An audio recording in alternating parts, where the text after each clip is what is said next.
সবের গুরুত্বপূর্ণ মাস হলো পবিত্র জিলহজ মাস। কোন মাস? পবিত্র জিলহজ মাস। এই জিলহজ মাসের ব্যাপারে প্রথম 10 দিনের গুরুত্বের ব্যাপারে রাসূল করিম সাল্লাল্লাহু আলাইহি ওয়াসাল্লাম বলছেন, জিলহজ মাসের প্রথম 10 দিনের আমলের চাইতে এত পছন্দনীয় আমল আল্লাহর কাছে আর নাই। সাহাবীরা জিজ্ঞাসা করছেন, ইয়া রাসূলুল্লাহ, জিহাদও নয় কি? জিহাদ তো ইসলামের সর্ববৃহত্তম চূড়া, সর্বোচ্চ চূড়া। তা বলছে জিহাদও নয় কি? রাসূল করিম সাল্লাল্লাহু আলাইহি সাল্লাম বললেন, না, জিহাদও নয়। এরপর রাসূল করিম সাল্লাম বললেন, তবে সে ব্যতীত যে জিহাদের জন্য বাড়ি থেকে জান এবং মাল নিয়ে বের হয়ে গিয়েছে, সে আর জান এবং মাল নিয়ে আর বাড়ি ফিরে আসতে পারে নাই, তার মানে সে শহীদ হয়ে গিয়েছে। যে ব্যক্তি জিহাদের জন্য বেরিয়েছে, শহীদ হয়ে গেছে, ওই ব্যক্তি ব্যতীত পৃথিবীতে যত আমল আছে সব চাইতে এই 10 দিনের আমল আল্লাহর কাছে বেশি পছন্দনীয়। বলি সুবহানাল্লাহ। আর একটু জোরে বলা যাবে না সুবহানাল্লাহ? তাহলে এই পবিত্র জিলহজ মাসের আমল আল্লাহর কাছে কি অত্যধিক প্রিয়।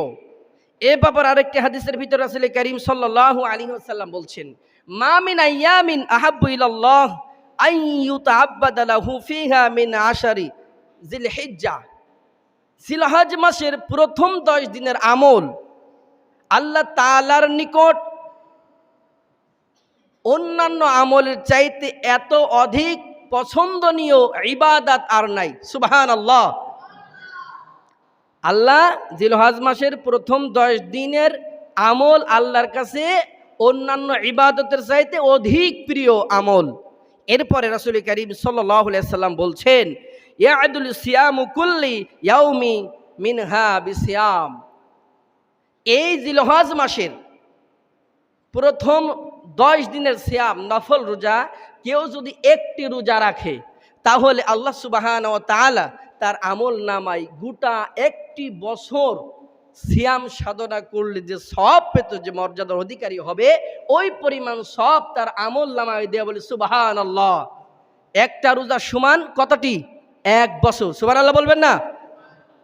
একটা রোজার বিনিময় 1 বছরের রোজা রাখার সমপরিমাণ সব আল্লাহ তার আমল নামায় দান করবেন। জিলহজ মাসের এই 10 দিনের আমলের এত গুরুত্ব। দ্বিতীয়ত রাসূল করিম সাল্লাল্লাহু আলাইহি ওয়াসাল্লাম বলছেন, বিকিয়ামি লাইলাতুল কদর। এই 10 দিনে কিয়ামুল লাইল, যারা তাহাজ্জুদের নামাজ পড়ে, যারা কিয়ামুল লাইল করবে, রাত্রে জেগে ইবাদত করবে, এই এক একটা রাতের ইবাদতের মর্যাদা লাইলাতুল কদর খায়রুম মিন আলফি শাহর। লাইলাতুল কদর যেমন 1000 মাসের চাইতে শ্রেষ্ঠ, এই পবিত্র জিলহজ মাসের এই 10 দিনের রাত্রের ইবাদতের মর্যাদা হলো এক একটা রাতের ইবাদতের মর্যাদা এক একটা লাইলাতুল কদরের সমপরিমাণ। বলি সুবহানাল্লাহ। আমরা বললাম, আপনারা শুনলেন, সবাই যে যেভাবে আওয়াজে পেরেছেন সুবহানাল্লাহ বললাম। এর ভিতরে কি সীমাবদ্ধতা? বলেন, সীমাবদ্ধতা কি এর ভিতরে? নয়। আমরা এটা শোনার পরে হয়তোবা আজকে বাংলাদেশের আকাশে জিলহজ মাসের চাঁদ দেখা যেতে পারে, আশা করা যাচ্ছে।